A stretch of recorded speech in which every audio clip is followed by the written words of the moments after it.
Hello everyone, Jack Delahy here, founder of collegeconsulting.us, and in this video, I'm actually just going to give you my entire, what is now formerly, my waitlist program. So after this short intro, you'll see there'll be an extended video. Really, I have a long history with the waitlist, and this time of year, I have a lot of high school seniors and parents of high school seniors who reach out and ask about the waitlist. The waitlist has changed dramatically in the last really 13 years since I myself used certain tactics to get off the waitlist in 2010. And I want you to know all about those changes because the tactics that I used in 2010 to get myself off the waitlist, and then 2011 and 2012 and 2013 and all the way really to just a handful of years ago were super effective, and now they're becoming less effective. That doesn't mean that they're not effective at all, however. And really, I'm noticing it's a situation to situation. And it'll be really important if you have a high school senior who is waitlisted right now at a school to read that waitlist letter.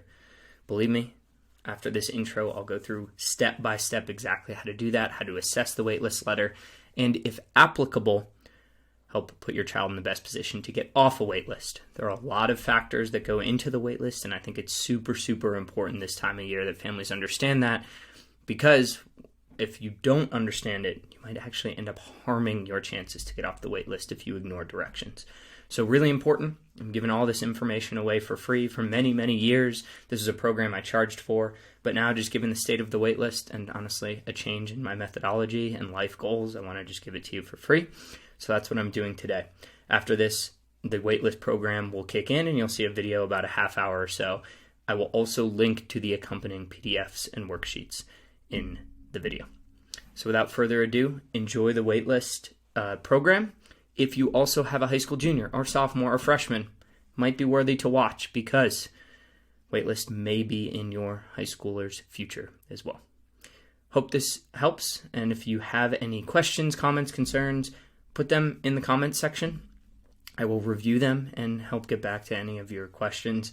Lastly, if you watch this video and you say, Jack, I really like these YouTube videos. I'd love for you to discuss X, Y, or Z. Put that in the comments too.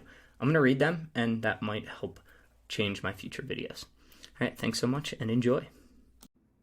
Welcome, students, to another module in the College Confidence Roadmap. Jack Delahy here, and today we're going to talk all about the waitlist. So, if you are not waitlisted anywhere, you may skip this module.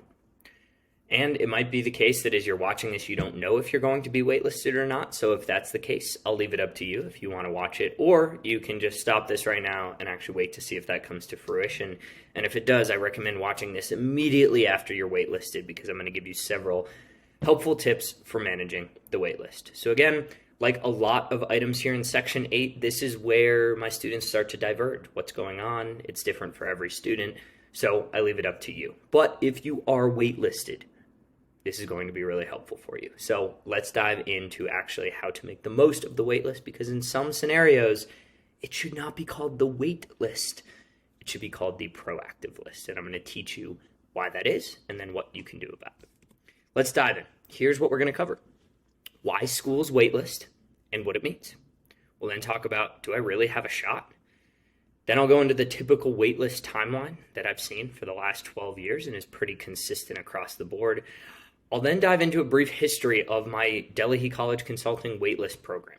I had a waitlist program that I've since retired, the actual formal waitlist program part, and I'm just going to give you all the insight right here in the College Confidence Roadmap. And I'm going to talk about 2010 to today because, believe me, the waitlist situation has changed drastically from 2010 to today. Then we'll talk about moving forward, assess how you'll proceed, and you'll actually make a decision on that. And then, optional, if you've decided you're going to demonstrate interest, we'll talk about next steps, available resources. I'll give you a ton of stuff so you feel confident doing so. And then I've got a couple final remarks before letting you go. So let's dive in. Why schools waitlist and what it means. Why schools waitlist? Well, the waitlist is, in essence, a school's buffer, right? I think it's very reasonable. Pretty much anyone who's watching this video would say that it's reasonable that a school could expect less than 100% of accepted students to say, yes, I'll come, right? And this brings us to the second point. It's all about yield. So colleges have a bunch of mathematicians and spreadsheets working on, if we give offers to this many students, what percentage of them will actually attend, right? But it's a guessing game on their side, and so they need this nice safety net that is the wait list to allow to pull students if a lot of students that they originally offer admission to say no. Okay. Schools may or may not utilize this waitlist buffer.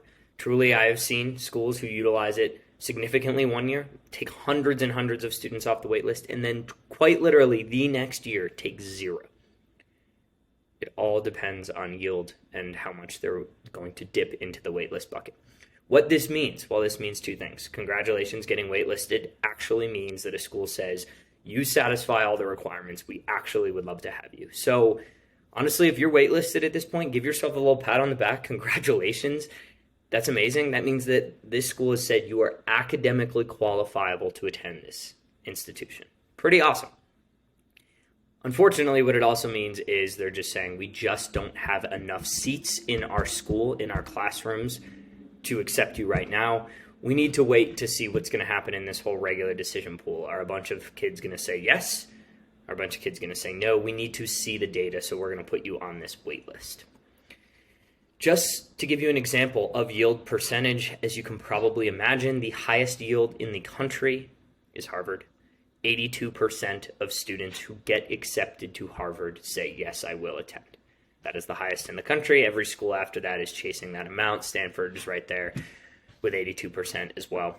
And you can see the top yield percentage schools. I show you this because look at this. Even what most would consider is the highest rated school in the country, Harvard, 18% of students who get accepted to Harvard say no, right?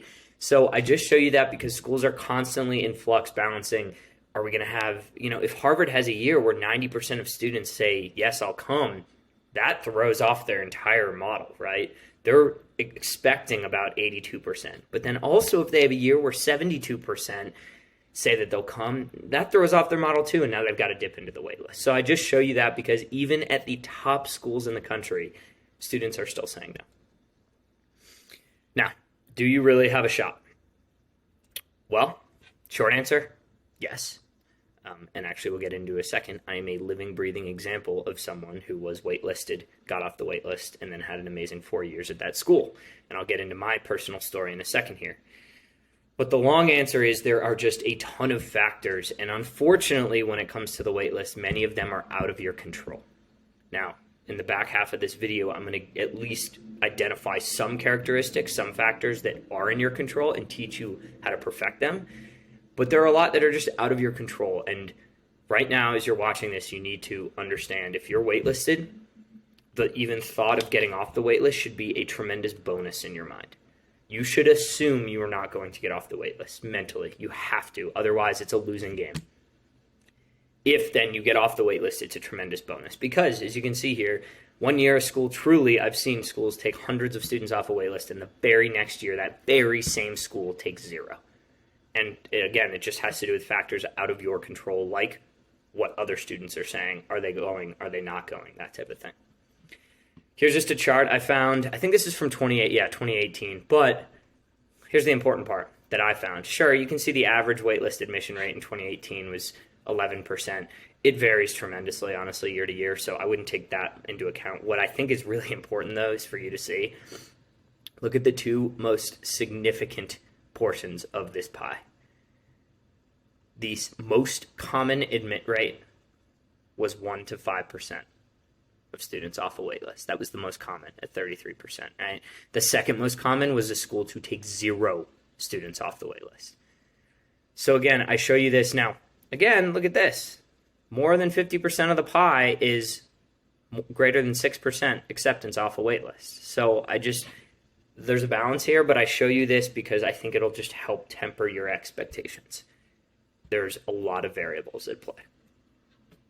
But on the plus side, here's a bunch of screenshots. So we'll get into it in a second. For 12 years, I basically ran what I call my waitlist program, and it was pretty successful.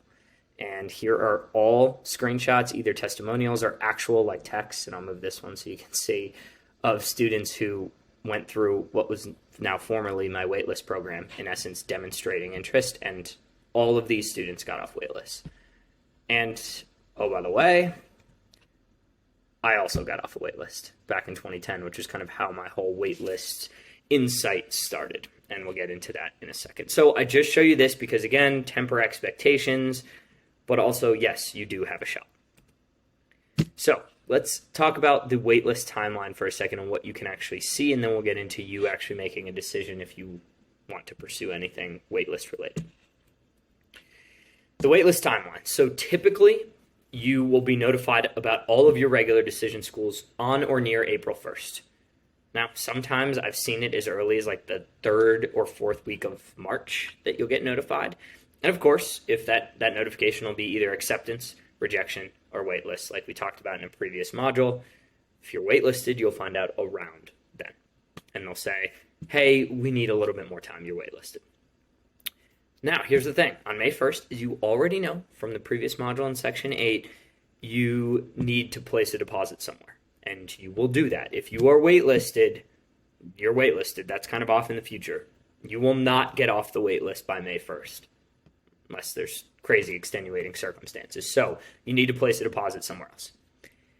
Basically, from May 1st to, and I put question marks because, sure, June, July, I've heard situations of students getting off waitlist all the way in August. That's the time frame you could get off the waitlist. Now, in my experience, having done this for 12 years, most, but not all, but most of my students who get off a waitlist, it happens in the first 3 weeks of May. Because that's when, think about it, right? We'll use a easy example. Okay, Harvard, right? And Vanderbilt.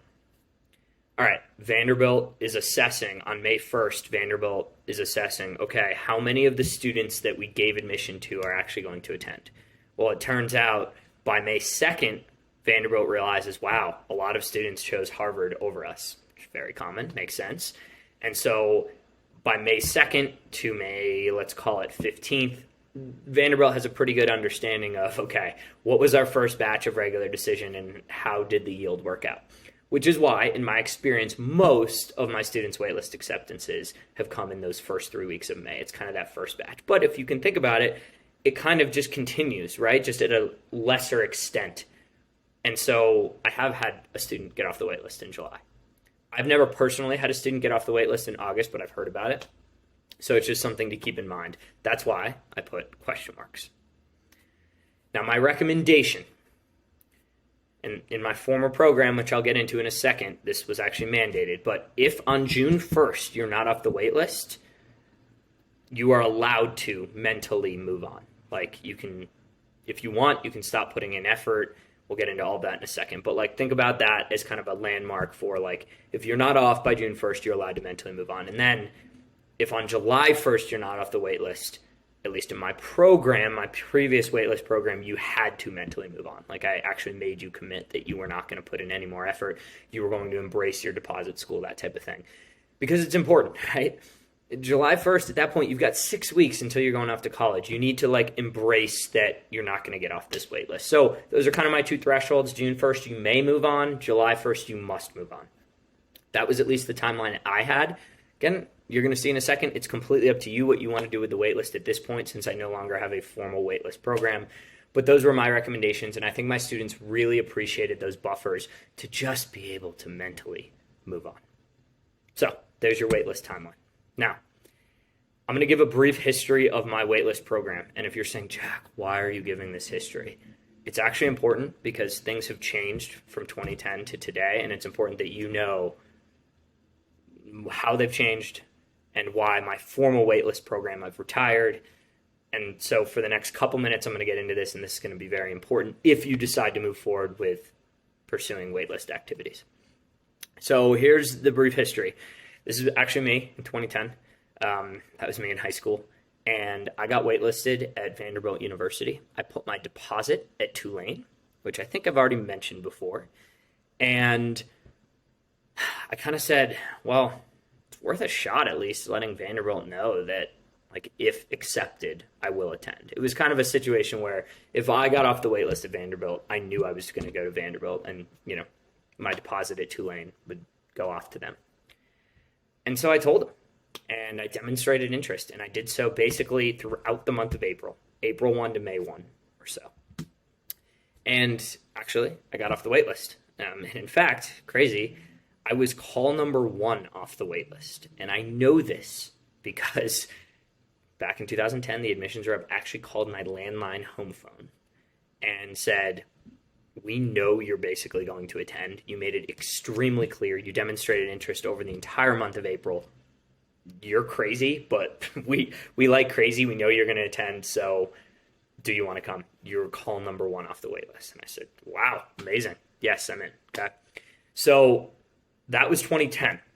And demonstrating interest very proactively. I wrote many, many emails letting Vanderbilt know, giving them updates. We'll get into all that in a second. It worked. Then I got to Vanderbilt. 2011 came by, and whispers went throughout my high school from 3 students who said, I'm waitlisted, Jack, can you help? And I said, I don't know. I mean, here's what I did. It was kind of crazy. I demonstrated a ridiculous amount of interest over the month of April, and it worked. So I told all 3 of these students that you see right here. And guess what? All 3 got off their respective wait lists. So at that point, I was like, wow, does this really work? And I guess the more I thought about it, it made sense, because the worst possible scenario for a school is to accept a student off the wait list and then have them say, oh, actually, sorry, no, right? That destroys their yield percentage, and they're not getting a student. So basically, a school really wants to know before giving you an offer that you're going to come. So it was working. So from 2012 to 2020, you saw most of these already. These are just a handful. I had many, many more. I ran a formal waitlist program, and it was like, hey, here's my insight. And I took email templates and I put them all together. And then students, when they were successful, I said, can I borrow your email templates for the next year for students? And basically, it was not rocket science. The whole thing was schools appreciate demonstrated interest, reach out, and if a school is truly your number 1 choice, tell them. Make it very clear, if accepted, you will attend. And that was basically the background of the program. Very simple, and it worked a lot, as you can see. Now, here we are today. I no longer have a formal waitlist program, and I'm pretty adamant about it. I honestly like working in this college confidence roadmap start to finish much better at this point. But here's what's happened. Schools are more and more, and I've seen it the last probably like 4 or 5 years, are more and more placing a line in their waitlist letter that says, do not proactively reach out. Do not demonstrate interest. Now, as you can see, when I saw that first letter, it's kind of shocking to me. I was like, oh, well, my entire waitlist program is based on that, so that's not going to work.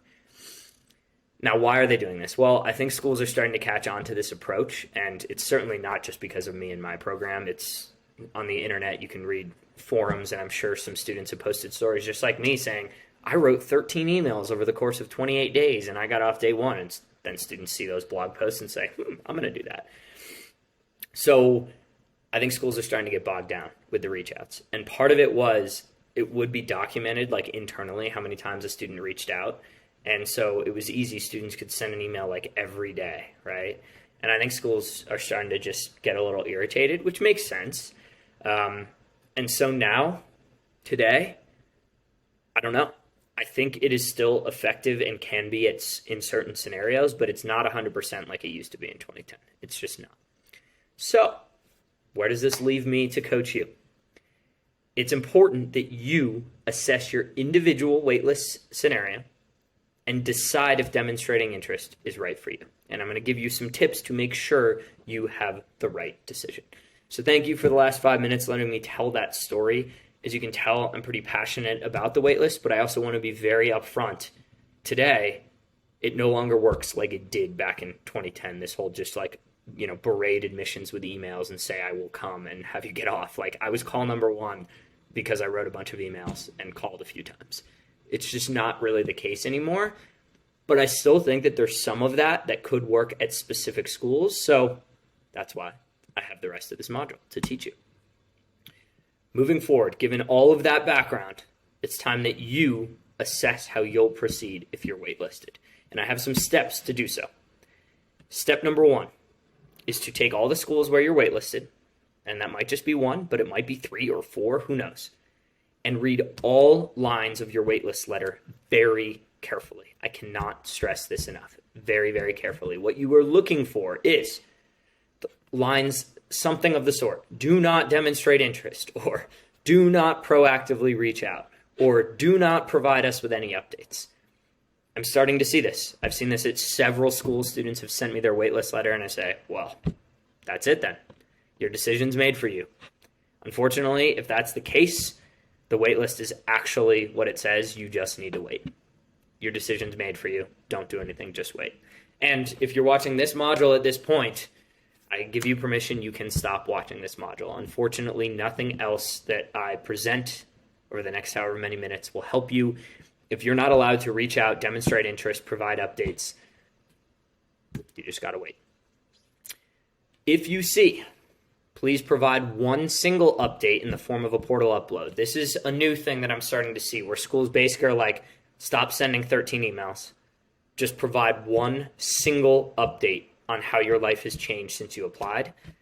Well, then guess what? Your decision actually is made for you as well. You should provide that one update and do so swiftly. This will help your chances. So if you see that line, I don't care if you think nothing has changed, figure something out and get an update in there. Because I've been told by certain admissions representatives that if they give you an option to provide an update and you don't, your chances are slim of getting off the wait list. So then your decision's made for you. And if you're like, well, what do I put in that one update? Go back to the deferral section, right? When I talked about what to do if you're deferred back in section 7, and it will help a lot. It's basically the exact same thing as what to do if you're deferred, because it's just how do you provide an update in one succinct upload, right? And that upload, my guess is what you'll want to do is write some sort of like paragraph up front saying, here's all the things that have changed, stressing, if it's the case, that the school is your number one choice, saying, if accepted, I will attend, if that's the case. And if not, you can still just say, this school is at the top of my list, right? If you don't know it's your number one choice, you can say that. And then provide any other links, attachments, anything that gives an update. What has changed since you applied in January, right? It's April now. Some things should have happened to you. So that is if you see the whole provide one single update. And again, go back to the deferral section in section 7. It's identical of like how to present a deferral package. And it'll likely just be one upload. Okay, now, if there is, I'll just finish up at this point. Like if this is you, you can stop watching this module. The resources that I have in the download section might help. So if you want, you can keep watching. But for the most part, the rest of this module is about bullet 3. If it says nothing about reaching out, no mention prohibiting it in your waitlist letter, then demonstrated interest could still benefit you. It could still benefit you. If it says, here we go. And so, if that's the case, then I recommend you continue watching this module. So, if you've read your letter and you're like, it doesn't say anything, right? It doesn't say anything about not reaching out. It truly says nothing. Well, then here we go. This is where demonstrating interest could help. Step 2, if you've read your waitlist letter and determined you can demonstrate interest, and you've also decided you'd like to demonstrate interest, proceed how you'd like. Just remember this motto. The waitlist has a terrible name. It should be called the proactive list. And my story should help show that to you. I was proactive over the course of April 2010 to May 2010. I demonstrated interest. I told Vanderbilt, if accepted, I will attend. I reiterated it over and over. I sent way too many emails. Those emails, while probably annoying, were documented in an internal computer system. And so when Vanderbilt on May 1st looked at their Excel spreadsheet of, this kid reached out 1 time, this kid reached out 2 times, this kid reached out 3 times, and my name was next to a number 13, I'm making that up. I don't know what the final number was, but it was something like that. They might have been a little annoyed, but guess what? they called me, and I was day one, right? So again, that's kind of the motto of my previous waitlist program, is demonstrate interest until you are truly told to stop. Now, if you're ever told to stop, stop. But again, if you're not told to stop, I see students that all the time send their 6th or 7th email with I just want to reiterate, blank school is my top choice. And guess what happens? The admissions rep keeps replying and saying, thanks so much for this. We'll add it to your file. These are great responses, right? Just take note, if you do decide to utilize any of the resources, and basically this is my way of saying, if you've decided you want to demonstrate interest, it's up to you. You can either do it on your own, and I think that at this point, you're probably mature enough to handle how to tell a school that you like them and to tell a school what's updated in your life. Like, I think you can do that. But if you do want my resources, I'll just tell you, they're really detailed and lengthy, and it's up to you how much you want to get involved with or not. Like, again, if this was 5, 6, 7 years ago, I'd be like, you have to do my waitlist program. It will help you tremendously beyond what you could ever do on your own. Because, again, I just had 12 years worth of data of you should do my program. Now, again, for all the reasons I explained, I'm not as confident in that approach. And so I'm going to leave it up to you. It's up to you. I'm going to give you all the resources, and it's up to you how you want to demonstrate interest.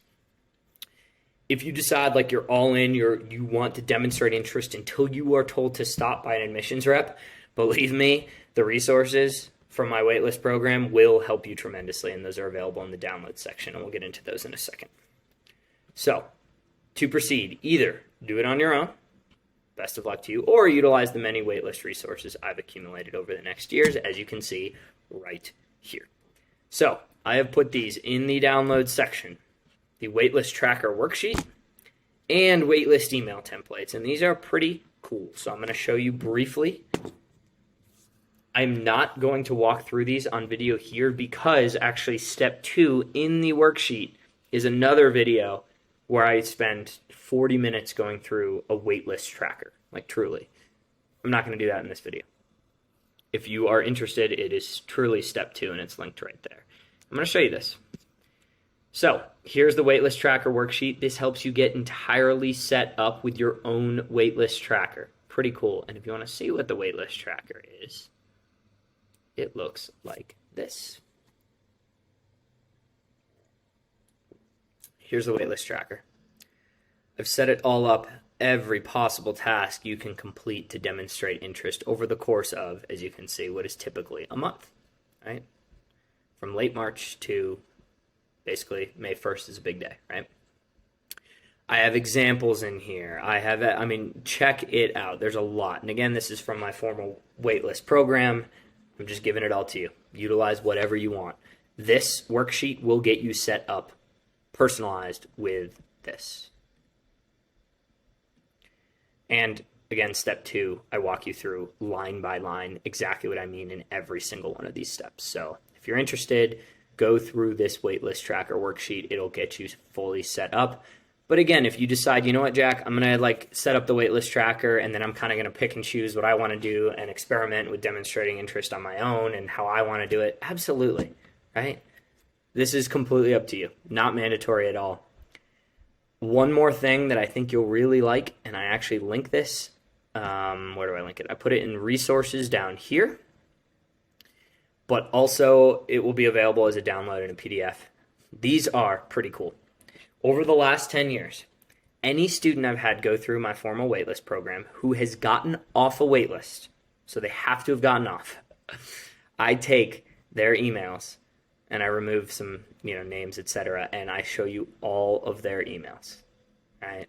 And so if you ever wonder how many emails you can write, what to write about, all of this stuff, it is all here in 30-something pages. So I hope this helps. I think, if anything, this will be motivating. Every student who's in here, whose emails are in here, that I asked permission to utilize, these students got off waitlists writing these types of emails. All right. So between that, the tracker, the waitlist templates, I think you'll be set if you want to utilize any of my resources. Again, you can pick and choose as you need. All right. Now, let's get into just a couple of my final remarks here before I send you off. As you can tell, the waitlist at this point, it's very individualized. What your situation is, what your school allows, what your school doesn't allow.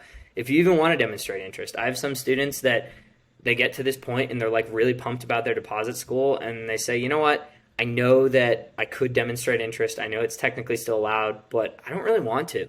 That's okay too, right? If you have a school that you're waitlisted at that you really want to get into, I at least wanted to give you this to have in your tool belt, and you can pick and choose as needed. Final remarks before I send you off here. Pro tip, if a school is unequivocally your top choice, like if you know you want to go, then tell them, blank school is my top choice school. If accepted, I will attend. Put that in writing. You'll see that in all the email templates. My students who that's the case, they put it in bold. That goes a long way. Remember, all the way back to yield percentage. That's basically telling a school, my yield percentage guaranteed to be 100. You're going to give me admission, I will go, right? And a school likes that.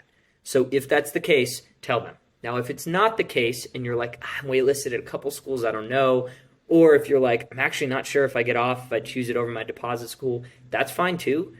Don't say this then. Say something like, blank school is at the top of my list. I'm still extremely interested, that type of thing.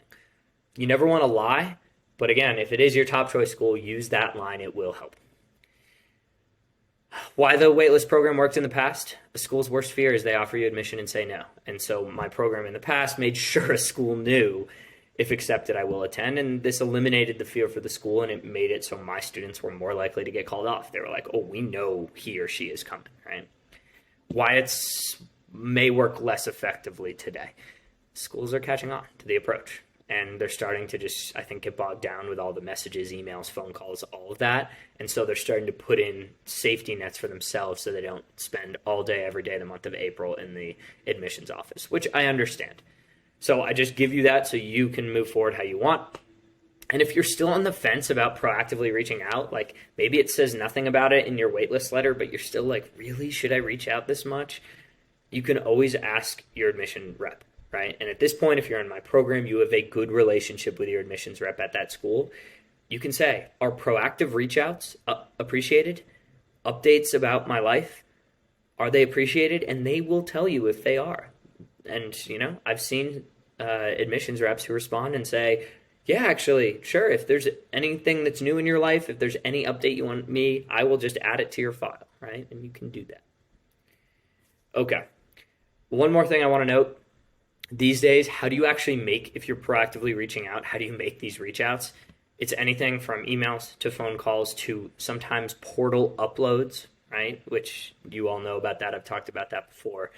It can be in-person visits if you're close by and you actually want to go visit. There's a lot of ways to reach out. You'll see that all in the tracker that I give you and I explain in the explanatory video. So I'm not going to get into that in full detail, but I did just want to mention that. There's a lot of ways that you can demonstrate interest. Let's finish up with action items. Step 0. Are you waitlisted anywhere? If not, you have no action items right now, right? And honestly, you shouldn't have watched this video. You probably did not watch this video, but it's important to say. Step 1, are you waitlisted? If so, read all lines of your waitlist letter carefully. You are searching for any lines that prohibit proactively reaching out. We went through that previously. So that's step 1. And then step 2, if you've read your waitlist letter and determined you can demonstrate interest and decided you'd like to demonstrate interest, then proceed how you'd like. You can either just do it on your own, demonstrate interest as you, an adult, know how to do, or you can utilize all of my resources, none of my resources, whatever you want, the ones that I just walked through. Available in the download section, all from my former waitlist program I ran for 12 years. Just remember the motto, the waitlist has a terrible name. It should be called the proactive list if they allow you to be proactive. Be proactive, demonstrate interest. And your ongoing items. 1, utilize your decision matrix this time of year. That's important. 2, remember the all-important May 1 deposit date. Even if you're waitlisted, you've got to put a deposit at a different school. Make that deposit by April 29th. 3, manage the financial negotiating and appeal process, as we talked about in the previous module. And 4, manage the waitlist process, as we talked about today. So at this time of year, these could apply, these might not apply. This is where it gets really individualized, but I give you the tools to succeed no matter your situation. I'm proud of you. If you're waitlisted, you can do this. There is a chance you can get off the waitlist. Regardless, congratulations on getting to this point, and I will see you in the next module. Have a good one.